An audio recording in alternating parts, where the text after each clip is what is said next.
start the program. I'd like to welcome everybody to our Let's Talk Climate webinar. Thank you for joining us for this really important conversation. I'm Evan Endress. I'm the Climate and Energy Policy Manager for the Pennsylvania Delaware chapter of the Nature Conservancy. For this discussion, we're going to be joined by our Executive Director, Lori Brennan, TNC Trustee and Climate Committee Chair, Dean Holden, TNC's Associate Director of Climate Change Communications, Liz Georges, who's going to be giving the Let's Talk Climate tips. And then we're going to have a special guest, Doppler Dan Tomaso from Harrisburg's ABC27 News. We're going to be checking in with him about changes he's observed. And then we're going to follow up with an audience question and answer period. So you'll be able to type your questions into the chat box, and we'll be taking questions for the last section. Before we begin, a few bits of housekeeping for those who have not attended a Zoom webinar or virtual event before. We welcome you to write those comments and questions, and we will answer during the live Q&A. So you can submit your questions at any time. To limit disruptions, please remain on mute throughout the presentation. Also, we're going to be recording today's presentation, and we're going to share that link with you all, along with additional resources in a follow-up email. So now, just to get things started off, I'd like to welcome Lori Brennan, our chapter executive director, for a welcome to you all. Lori? Great, thanks, Evan. Hi, everybody. I'm Lori Brennan, the executive director for the Nature Conservancy in Pennsylvania and Delaware. And I'd like to thank you all for joining us for this Let's Talk Climate virtual event. Here at the Nature Conservancy, we have been working hard to conserve our region's lands and waters for decades. Preserving these special and unique places for both nature and people is at the heart of our work. However, the devastating impacts of climate change threaten our natural world as well as the Nature Conservancy's ambitious conservation goals. Everything that we protect, from the lands to the waters, is under duress from climate change, and the problems continue to worsen. Because of this, today's program is so important to us. We rely on you, our members, our partners, and our friends to help us in this important fight. Our goal is to empower and educate you with programs and opportunities just like this one. I'd now like to introduce one of our valued trustees and chairman of the chapter's Climate and Energy Committee, Dean Holden, to say a few words about what climate engagement and climate change means to him. Dean? Thank you, Lori. If you're attending this program, it likely means that, like me, you care about climate change. It might also mean you feel intimidated by starting climate change conversations with the people in your life. We're really glad you're here because it gives our expert staff a chance to give you the tools to have climate conversations and remove some of that fear. I serve as chairman of the Climate and Energy Committee with 6 other current and former trustees. We all have our reasons for serving. For me, it's because I love my home state of Delaware, and our changing climate is creating very real challenges in our coastal state. But I also love the promise of climate solutions that offer cleaner air, jobs, and even more robust forest land and healthy carbon-rich soils. If this is your first Nature Conservancy program, I welcome you to join our community, become a member, and stay tuned in for all the great work we do and opportunities we provide for engagement on this and all other critical issues. It's my privilege now to welcome TNC's Associate Director of Climate Change Communications, based in our Washington, D.C. headquarters, but joining us from her living room today, Liz Georges. Thank you, Dean, so much for that introduction. And I should probably let you know that I actually was born in Delaware. I lived in Delaware for a good part of my young life. Also lived in Pennsylvania for a little bit of time. And so this chapter is near and dear to my heart. So I'm really excited to share this program with you. And I want to start off by being a little interactive with you. We have a little survey that we want to drop for you. So it's one question, we'll take very little time. What percentage of Americans think that global warming is happening? Is it 24%, 47%, 64%, or 73%? I'll give people a little bit of time. Seeing those numbers racking up. Okay, almost have everybody. There we go. Okay. So most of you thought that 47%, and some of you, I think the next highest number is 64%.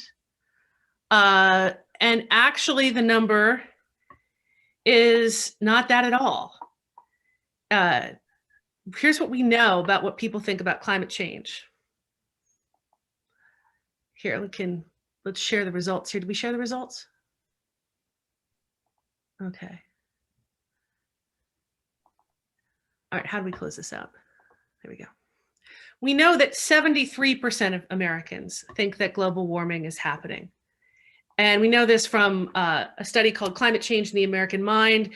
It's a study done by two guys, one from Yale and one from George Mason, very talented researchers, Tony Lazarowitz and Ed Maibach.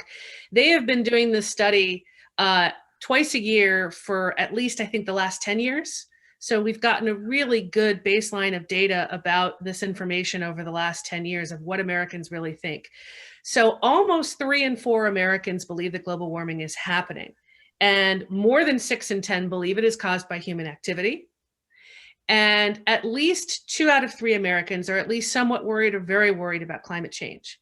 We also know that 6 in 10 rarely, if ever, discuss global warming with their friends and family.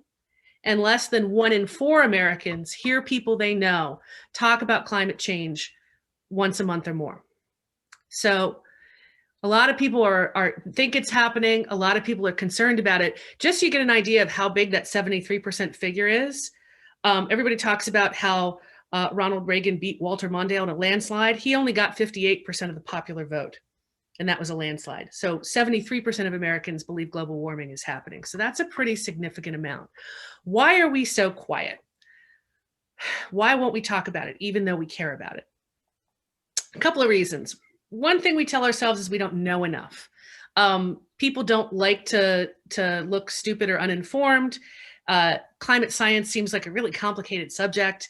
And if you're going to take up a subject with somebody and you think you might get some pushback, you really want to feel like you're secure in your knowledge. And so sometimes you feel like, I don't know enough here to really step out on a limb and say things about climate change. But here's the truth. You don't need to be a climate scientist to talk about climate change because it's happening all around you right now. And your feelings and your experiences are valid, and they are a valid topic of conversation. Another thing we say to ourselves is, it doesn't matter if I do. Climate change is such a systemic issue. It's affecting the whole planet. What am I going to be able to do about it? And also sometimes people think, what we know from the research that has been done is that a lot of people think that climate change is something that happens in the future and happens to other people, mostly to polar bears in faraway places.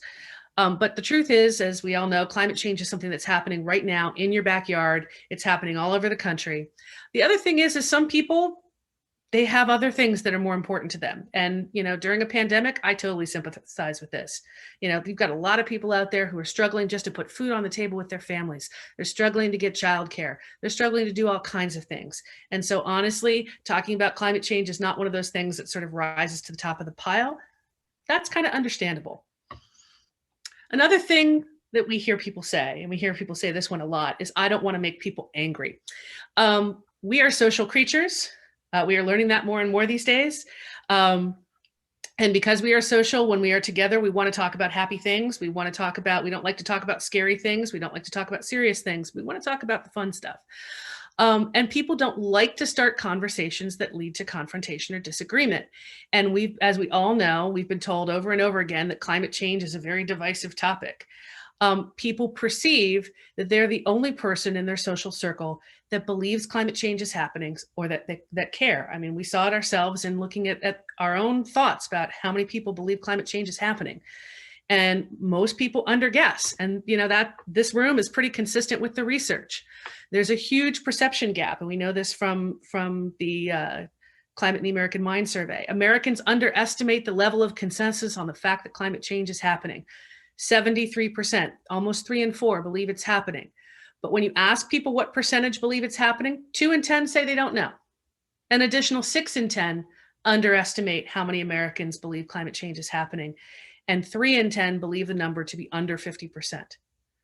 So we actually believe that fewer people believe climate change is happening than actually do. Another perception gap. Americans believe that they care about climate change more than people who are close to them. 66% of Americans believe that acting on climate change is personally important and that they feel a personal responsibility to act on climate change. But when you ask them about their friends and neighbors, they say only 47% believe that acting on climate is important to their family and friends. And only 44% describe their friends and family as making an effort to do something about it. So we think we're the only ones who care, and we think we're the only ones who are doing anything about it. And so that often makes you reluctant to step out and say something with your friends and neighbors. But you can and you should. And we're here to help you, show you how. We like to talk about having a connected conversation. All conversations are not created equal. Some kinds of conversations are going to work better than others. What we did, and we've been doing over the past year, is we've done a deep dive into peer-reviewed research on a variety of different subjects in psychology, in the area of neuroscience, climate communications, environmental science, asking the question or figuring out, research relevant to the question of what helps people come to consensus, what helps change people's minds, what helps people engage with ideas that they may or may not already agree with. And we found from this research, we've sort of distilled it down into 5 tips that we're going to give to you today. And we work in tips as opposed to a script because honestly, scripts have a nasty habit of being upended when you get in a real conversation. Scripts only work when both people know what the script is and when both people are willing to stick to the script. And that's not a conversation, that's actually a movie scene. And life's not like the movies. So our first tip is you should meet people where they are, not where you are, not where you think they are, not where you think they ought to be, but where they actually are.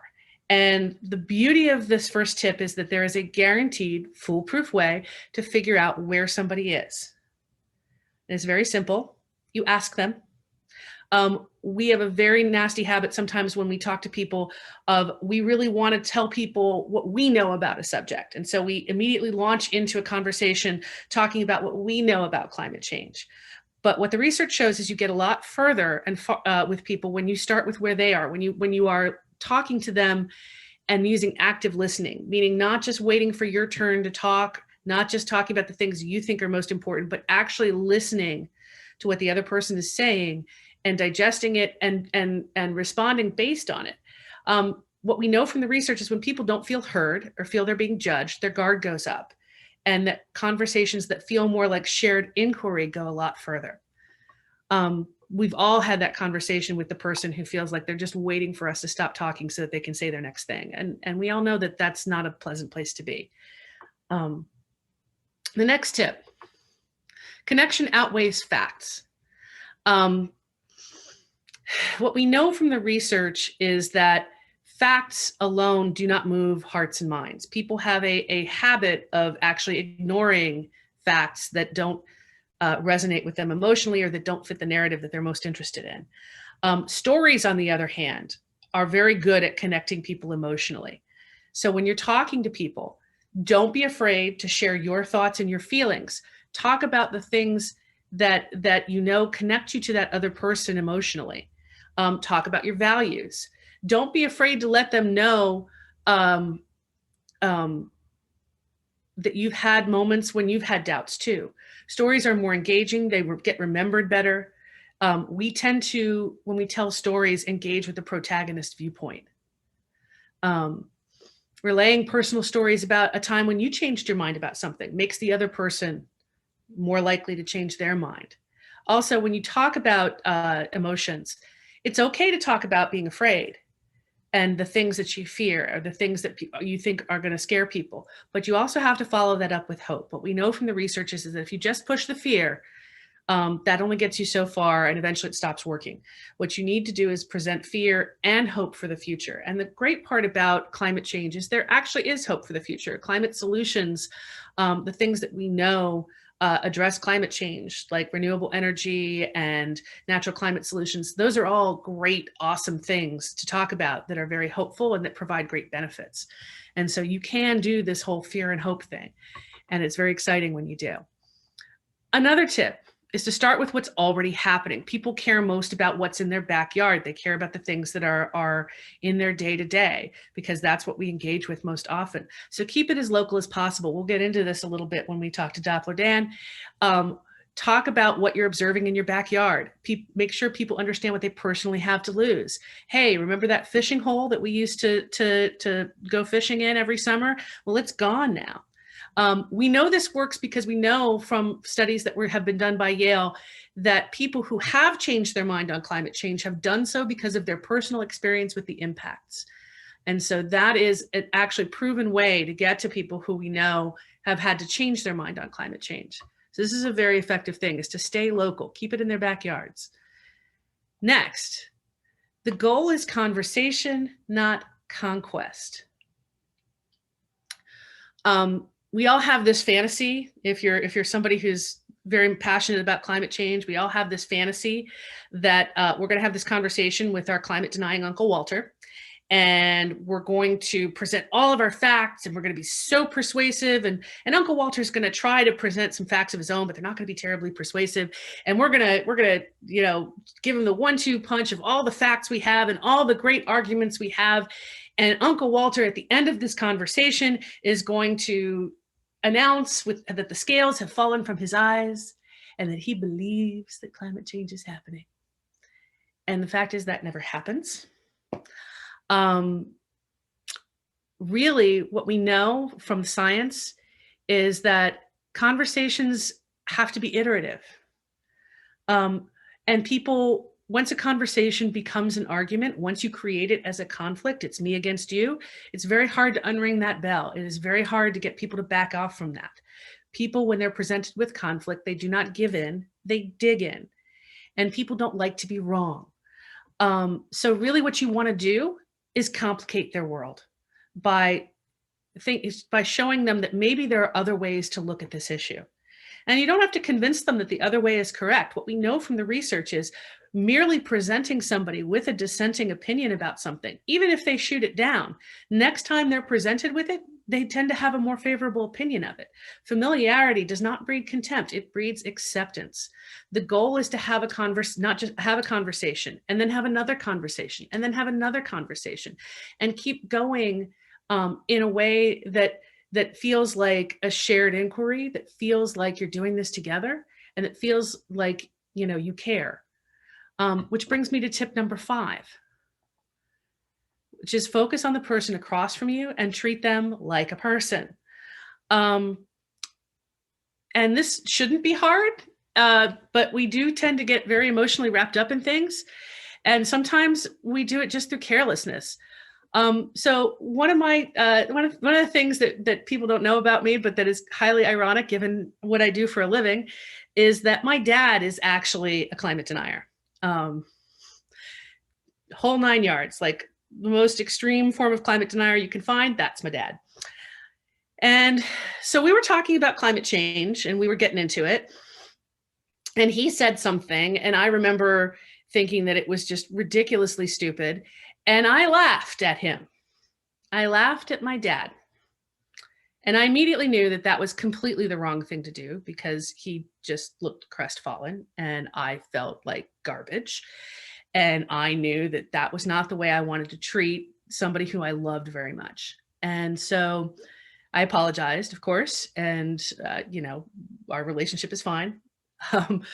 But don't do that. Don't do what I did. Don't make my mistake.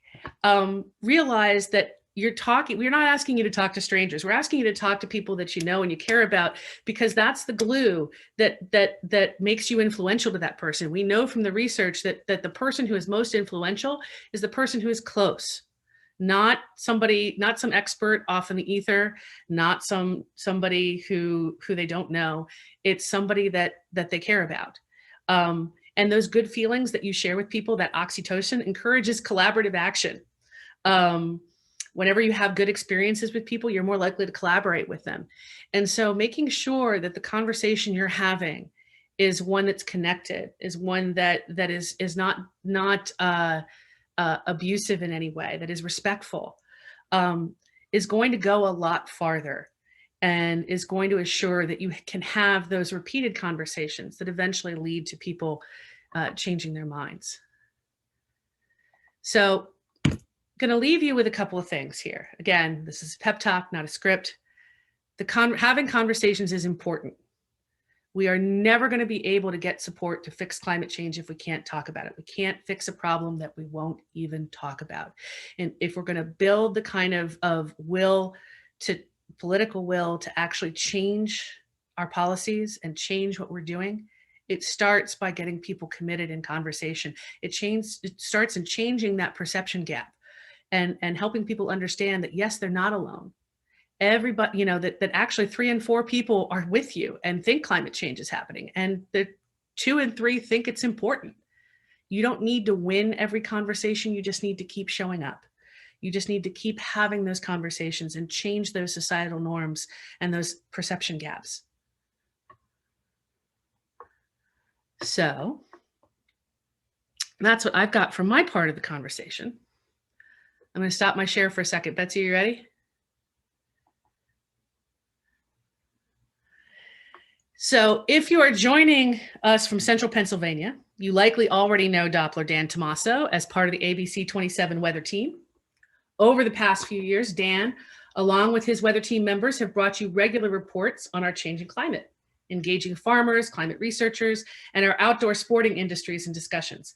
Before starting full-time at ABC27, Dan studied meteorology at Penn State University in the bachelor's, master's, and PhD programs, working for Dr. Raymond G. Najjar. During his time at Penn State as a student, he would work at ABC27 mainly on weekends and during school breaks.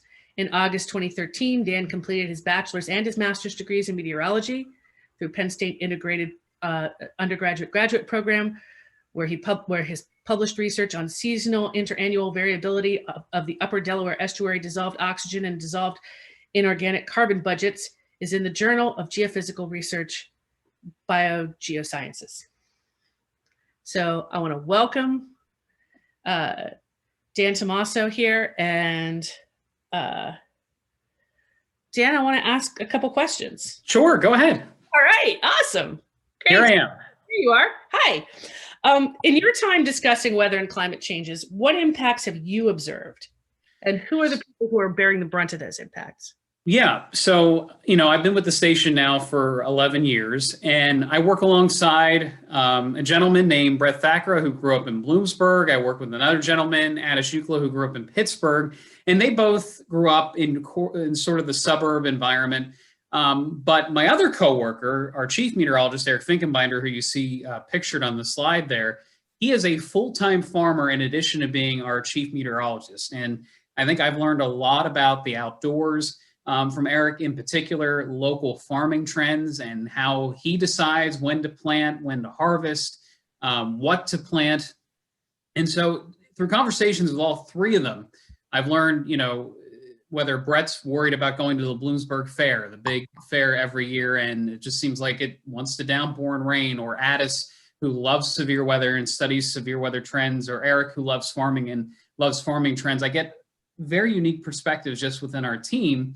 So, I'd say about 6-7 years ago, we started talking more about climate science on TV. We started with a half-hour special.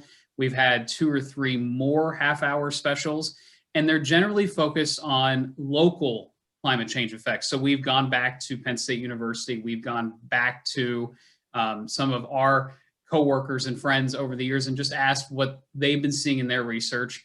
And by and large, at least in Pennsylvania, the farming community has noticed more growing days during the season. So whether that's early spring or late fall, that all of a sudden we can grow things longer, we can get working at a faster pace or a longer pace if you look at it in terms of the whole season.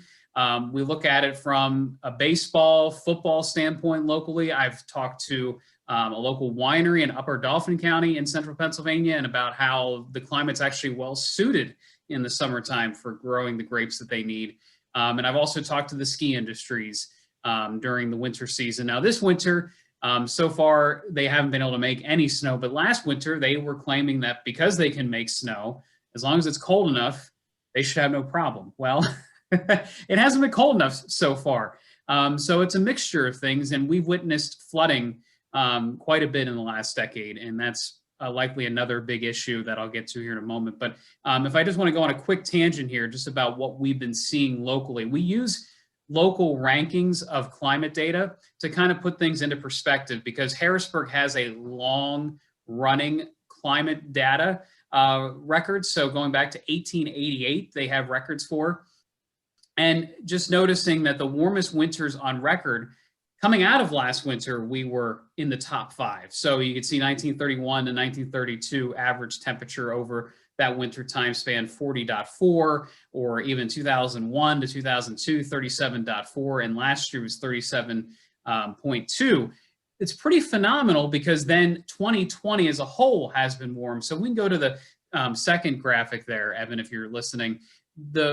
So far, November was very warm as well. So we're continuing that trend from the beginning of the year into fall. So summer and fall was very warm. And in fact, I don't have a graphic here, but Harrisburg's meteorological summer, so June, July, August, was the warmest on record. And that did get people talking. So we went from having one of the warmest winters to one of the warmest summers. And I think our viewers then start to put this together. They're starting to see the story. And now November has been very warm. And possibly the biggest data point we could share with our viewers so far is on slide 3, that as of the end of November, we have the all-time warmest year on record. So if 2020 ended at the end of November, we'd have the warmest year. So what I'm trying to say is, even in our small market area, we cover from Lewistown to Lancaster, Chambersburg, and Lebanon, and all points in between, we have quite an array of examples to show the audience that perhaps they hadn't thought of before. And when you start bringing up a long history of data, the viewers don't generally challenge it, which is a great thing to see, that they do trust the Harrisburg climate data. Excellent. Given, though, that climate change can sometimes be thought of as political, how have you approached it in talking to people both on air and off air? I always go back to my grad school research. I got to hear many times Michael Mann speak at Penn State. I got to hear other scientists that were brought in during colloquium series or coffee talks and things like that.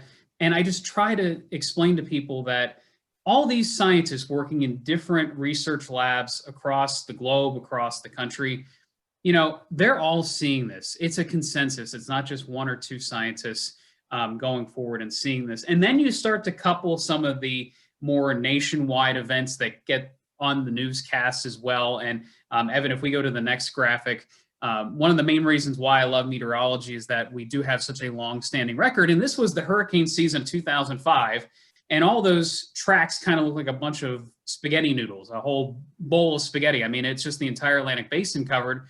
Well, in my lifetime now, I can say I witnessed the hurricane season of 2005. And now to the next slide, hurricane season of 2020, those tracks, it's not that much different. And because we had a record-breaking hurricane season in general, we also had a record number of storms hitting the United States. So then all of a sudden, again, whether it's the local data, whether it's all these massive storms creating damage, and I've seen many different accounts of the numbers out there, whether it's $30 billion, $50 billion worth of damage, whatever it may be, they're starting to realize, yeah, there's definitely a story here. And, you know, politics aside, there's evidence, there's proof. And that's what I always go back to, the evidence and the proof. I don't go to anecdotes. I don't go to, you know, old school thinking. I had a meteorologist friend when I first started in the business that said we were going through a cooling period. And that's what he learned about in the 1970s and 1980s. None of that was necessarily wrong back then, but now we have more data, we have more information. So I go always back to the data and information. Cool. And what advice do you have for folks who are interested in helping folks around them understand more about climate change? I think the biggest thing is know where to get good sources of information. And for us in the broadcast community, we lean heavily on Climate Matters or different conferences we've been to. But also, you know, a lot of these researchers have websites, they have Twitter pages. I get a lot of my more recent research information from Twitter as things are being put out. In fact, there's a local graduate from our viewing area that works at Cal, and he does all sorts of studies on Arctic sea ice. So even though, you know, I'm not involved with any of his work at Cal, I see a lot of it on Twitter. So that's what's helped me in my career to talk about this stuff is you got to stay engaged, you got to stay on top of it, and you got to read. You got to know what the latest and greatest research coming through is. And for me, back in grad school, I was more focused on geosciences and climate change. Now, as a weather forecaster, I get to see the weather in real time, but then I get to see the climate studies in real time as well that kind of match up with that. And the big thing for us is a lot of our viewership gets confused with weather and climate.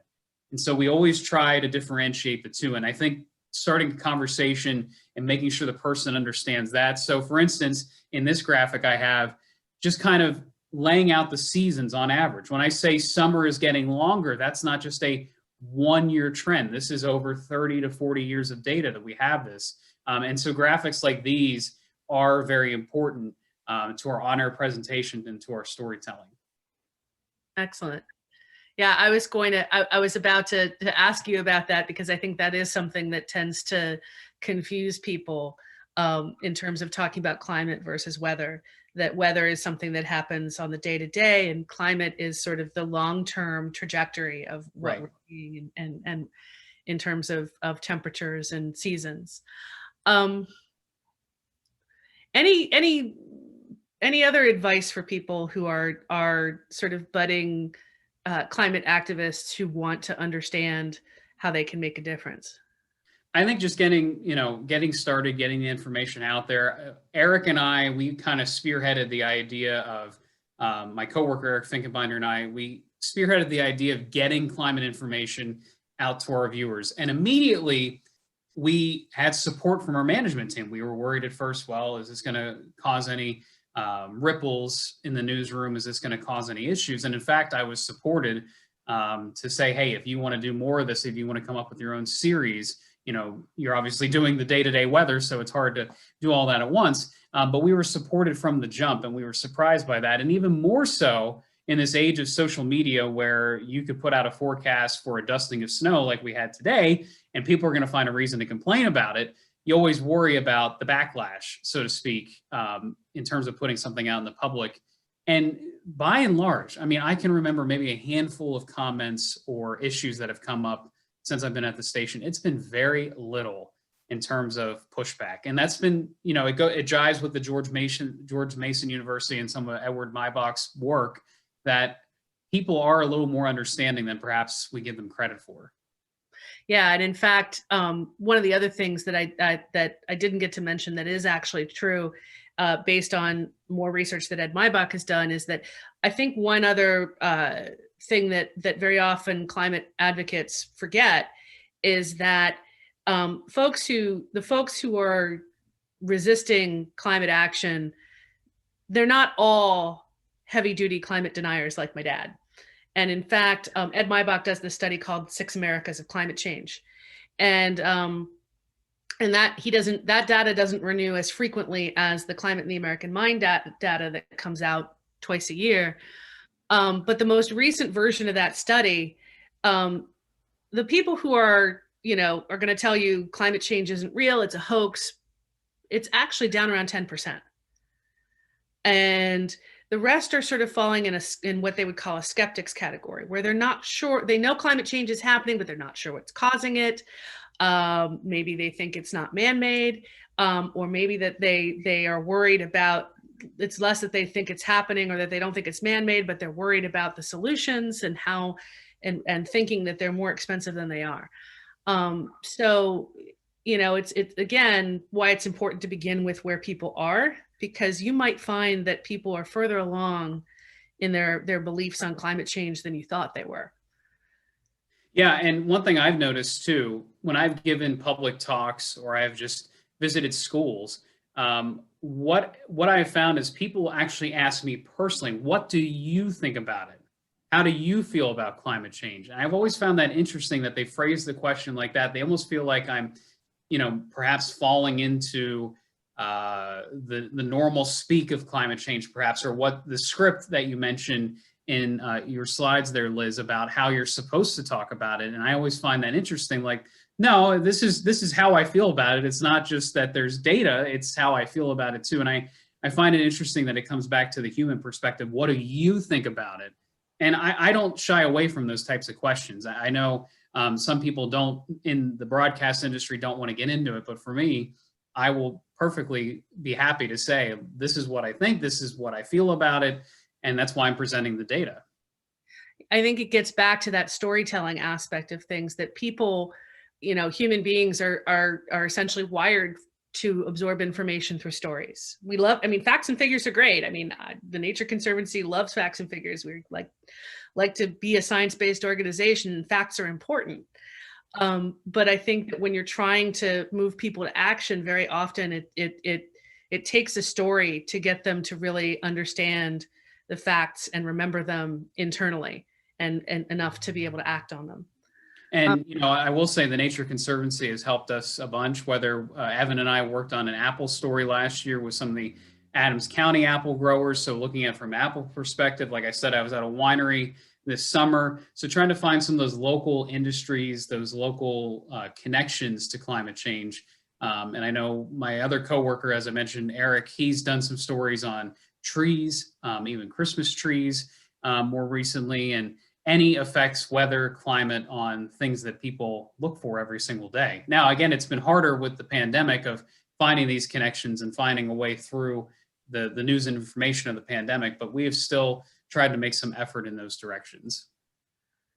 Yep. We definitely want to open it up for questions from folks in the audience. If you want to type questions in the chat, that's a great way to put your questions out there.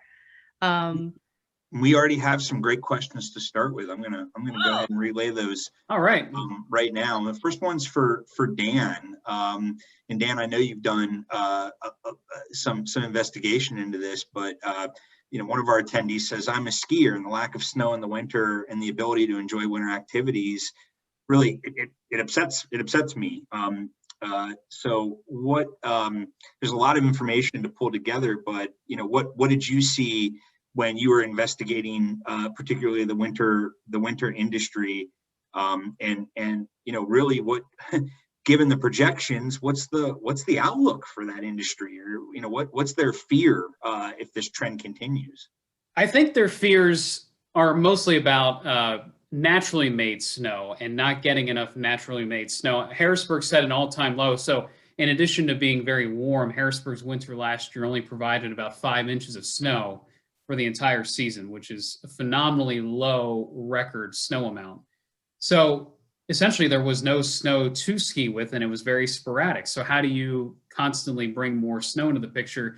And that's where they kind of painted this rosy picture of, as long as it's cold enough at night, we can make our own snow and keep the hills open with that snow. And they were saying that the snow machines now are much more efficient, much more cost effective than they were before.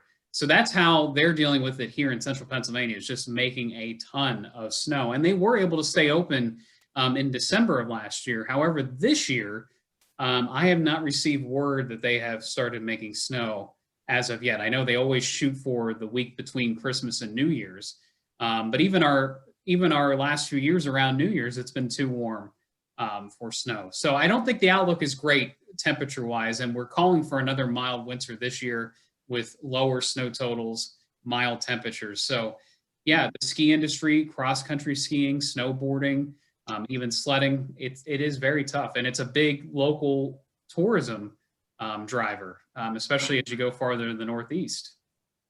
Right. Yeah, that's really interesting. And it's interesting for the state of Pennsylvania because cross-country skiing used to be one of the reasons for people to be interested in conservation was that, you know, that was the way they used the woods in the winter.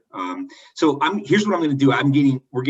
We have sort of handfuls of questions that are going to be directed at Dan and handfuls that go back, Liz, to the conversation. Let's do 2 of Dan, and then we're going to get into 3 for you, and then see what else we get.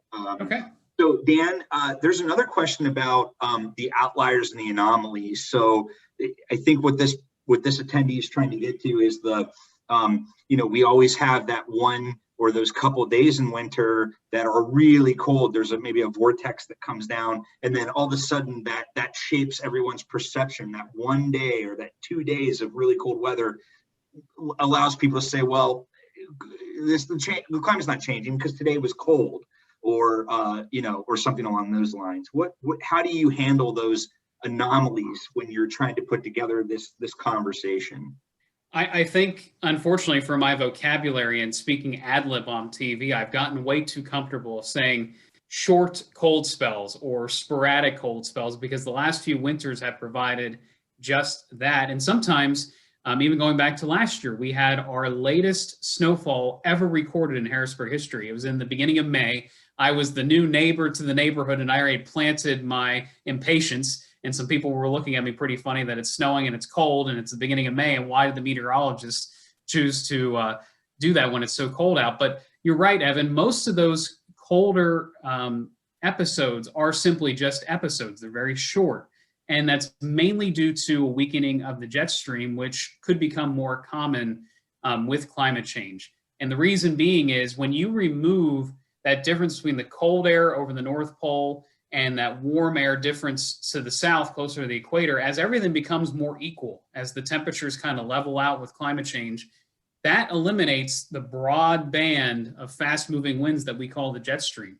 So oftentimes in winter, especially when we get into January, February, that jet stream becomes very weak and very vulnerable to big loops. And when you get a big loopy jet stream, you can be on one side that's extreme warmth for days at a time, and then perhaps 2 or 3 days as the trough, the area of low pressure, swings through and you get cold. But the last time I can remember a winter featuring cold records and cold months goes back to the winter of 2013, 2014. So it's been some time that we've had without extreme cold. Now, the flip side of that is you go to the blizzard of 2016 in January. That again was due to a very loopy jet stream. Perfect setup for central Pennsylvania, DC, mid-Atlantic, I-95 corridor. It was a very slow-moving, fast-developing storm that dumped a ton of snow because the cold air met up with a very loopy, favorable jet stream. So if you get the cold and the storm at the right time, you can get some historical events, but then it melts pretty quickly. And that snow, 30 inches of snow, even in 2016, melted fairly quickly for as quickly as it came through. Right, right. Wow. Well, hey, folks, we're getting dozens of questions, which is really great. So please, if we don't get to yours, we will answer it in the email that we follow up. There's some really great suggestions, but we're going to continue to go through these. So Liz, I have a couple for you, and I'm going to combine 2 questions that we're getting, and it's about the terminology, the words you choose. And I know some people really get hung up on this, and maybe that's for a good reason, maybe it's not, but specifically global warming versus climate change. And then is it helpful to use the word climate denier when you're talking about the folks that you know, aren't thinking of this as a problem yet? You know, I think that there was a time probably about 3-4 years ago where the terms climate change and global warming sort of telegraphed where you stood and what you thought. Now, actually, you see more terms that are coming into use: the climate crisis, climate emergency. There's a variety of different terms to refer to what is happening. Climate change is probably the one used most in the scientific community. Global warming is sort of only is descriptive, but it's not entirely, doesn't describe all of the effects, because in some cases, yes, it's about temperatures getting higher. In some cases, it's about increased frequency of storms and other different types of effects. And I think that I tend to try to use a variety of different terms And so I tend to use climate change sometimes and global warming other times. I would say if you're having a conversation with somebody and they have a term that they prefer, it's no harm to be using the term that they prefer if you're having a conversation with them. That's part of that meeting them where they are. If saying climate change is going to make them sort of clutch their pearls and run away, you don't want to use that. And the second part of the question was climate denier. Is that a helpful or useful term when you're talking about someone who disagrees with you? Well, I think again, it's descriptive of a position, but it's not. You don't want to turn it into an epithet. Oh, you're just a climate denier. I mean, that's not fair. People are not. I think you get farther when you stay away from labels and ask them to articulate and explain. In general, I think one of the most effective tools when you're dealing with when somebody says something and it's kind of shocking and you're sort of like, wait a minute, that's really, how can you think that? The best way to go is to stop, take a breath and say, can you explain that? Why do you think that? And let them unpack it for you a little bit. Because you might be surprised at what is driving the train there. It may be something you hadn't thought of. And it also, again, makes that person feel like they're being interacted with as an individual, that you're not just lumping them into a group and dismissing them. Right. Yeah, I think that's a really great observation. This question's a little bit related, but it goes to folks who attribute their political identity with climate change isn't a problem. And I actually, I think you'll speak to this, but I think we've seen this as a misconception where there is growing common ground where, and Liz, maybe you can elaborate on what you've seen. You've seen an awful lot of folks that are sloughing that to the side, that it's no longer for certain folks, it's no longer part of their political identity to say climate change isn't a problem. You want to relay your observations on that? Yeah, I mean, I'd say remember that initial number, 73%. That's almost 3 in 4 people. And what we find when we do the research is even folks who identify as Republicans believe climate change is happening. There are some squiggle points on whether they think it's man-made or not. But in terms of that initial hurdle of is climate change happening? Yeah, they know it's happening. You're also the place where you can see a lot more common ground is in terms of the solutions. And I think that becomes an important place of agreement. I mean, one of the things that I can get my dad to agree on is, hey, we need more renewable energy. It's great to have energy, to have our economy powered by energy that is free, that we don't have to take out of the ground and that doesn't cause pollution. And so there are certain places where you can create common ground, even when people are sort of sticking to partisan identities. And again, it's part of that letting people sort of unpack why they think what they think.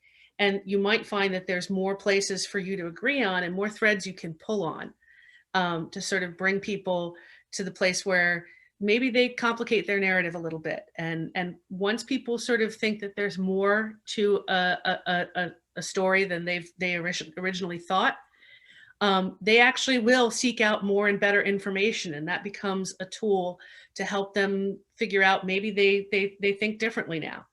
And again, people don't change their minds because they prove themselves wrong. They change their minds because they believe that this new position that they're going to take on aligns more closely with their values and their belief system than the one that they're giving up. And so that's really the test that you're on. It's not to prove that they're wrong. It's to help them understand that you're coming from a place that probably aligns closer to their values than they think. Part of meeting them where they are, right. Great.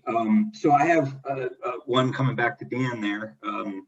So Dan, you had mentioned that you had a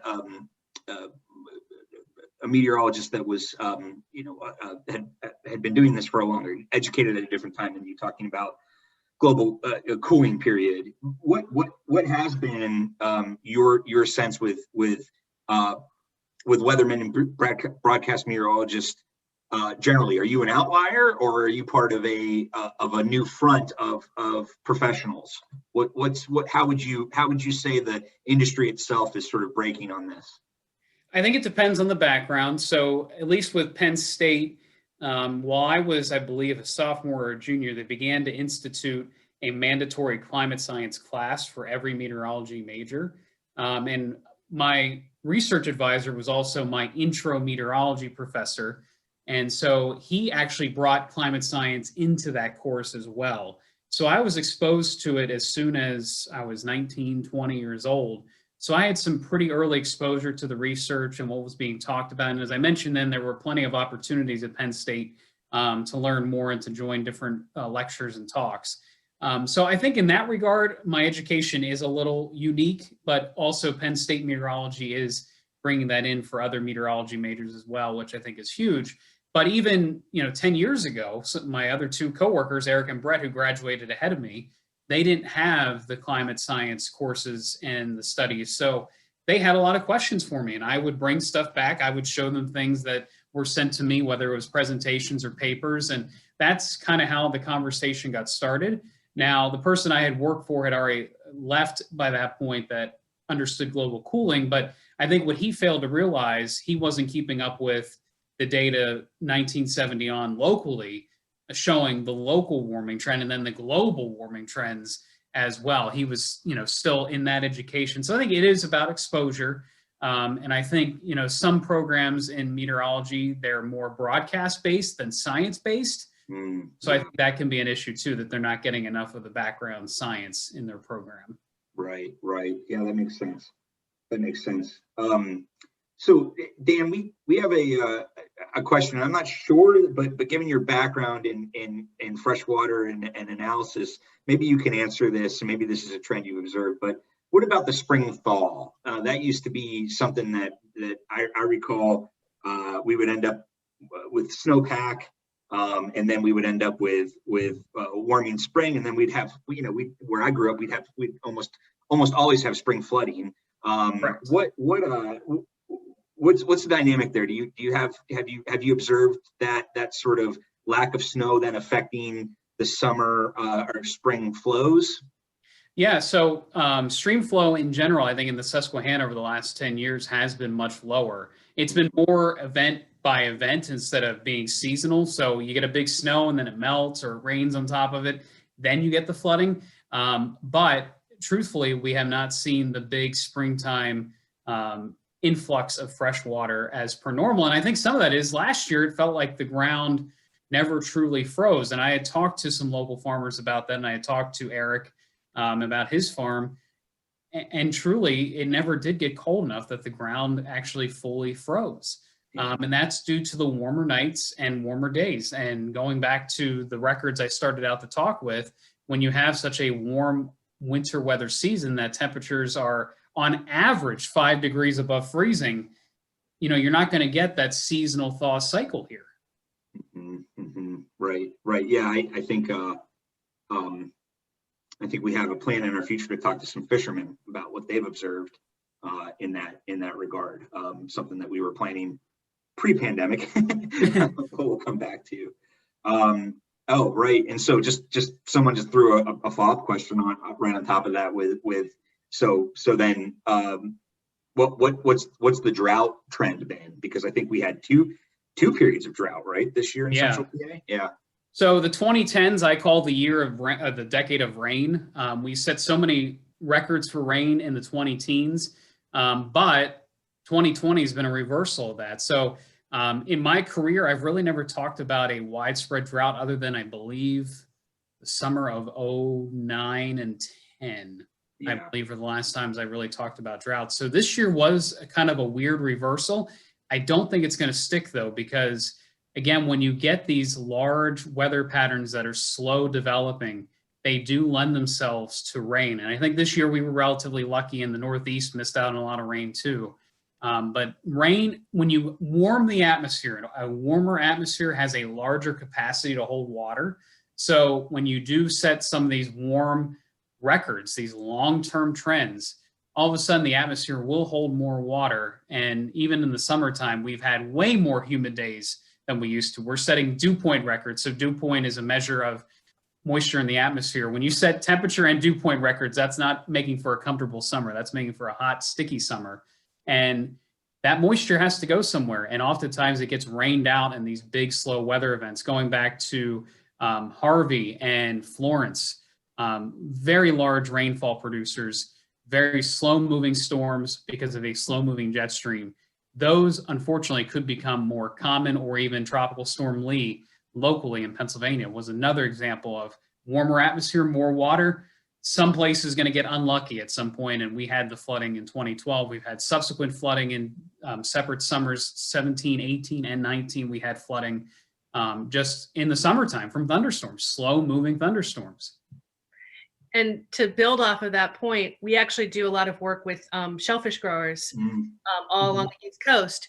And they're finding what happens is that when there's a lot of freshwater runoff, it affects the salination of the water that they've got their oyster pots in. And very often you have to close the farm because that becomes a very good breeding ground for specific types of bacteria that make oysters unsafe to eat.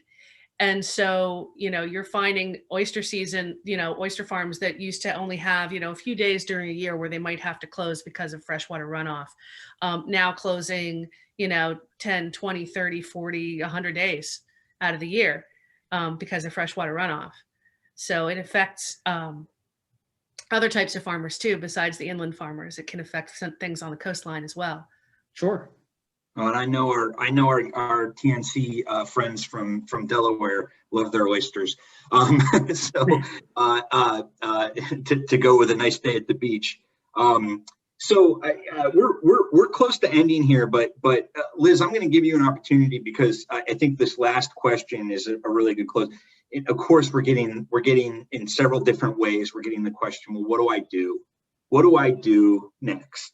And so I think we're closing out today with a request, actually. But also, Liz, if you could maybe even highlight some of the things that we've done, some of the opportunities we've given our TNC community to be engaged.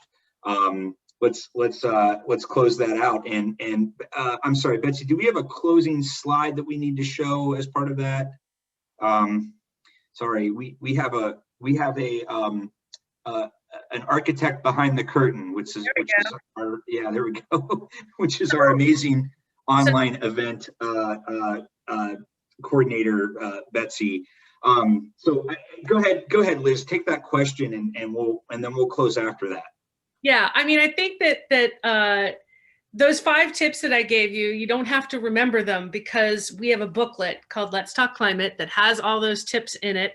And you are going to get a copy of that booklet as part of having been part of this discussion with us and spending your time with us today. And that presents all 5 of the tips. There's also, it's what we want you to do is have a conversation. That gap between the number of people who think it's a problem and the number of people who are willing to talk about it, we're trying to close that gap. And so just by having a conversation with somebody you care about climate change, you're making a difference. And figuring out how to have that conversation and then maybe have another one and have another one. Because once you start figuring out how to do it, it stops being hard. And so we'd really love to see you take this downloadable resource that we have and put it into practice and start those conversations around you and realize and help make it a norm for people to actually admit that they care about climate change and admit that it's happening and talk about the things that they feel and think about it. Because I think only by getting people out of this perception gap, this notion that somehow, everybody's going to fight with me if I say this, people don't think it's really happening, I'm going to start an argument. We need to get people out of that mindset, because the people who don't want us to act on climate, they would love for us to stay separate and silent. And so we need to come together and we need to talk. Great, so great. Yeah, so we're at time. So thank you everyone for joining us today. This was a really exciting conversation to have the perspective of the guide, and then also hear from our friends at ABC27. to talk about how they handle climate change. I just want to thank everybody who came and joined us, but then also the voices that you heard today, Lori, Dean, Liz, Dan, and Betsy behind the curtain. Thank you so much. We will be following up with an email, and remember to stay tuned to the Nature Conservancy's content, and also follow Dan on Twitter.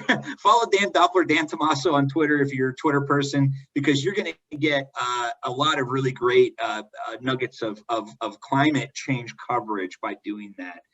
Anyway, thank you all, and really appreciate that you took your time out today to do this.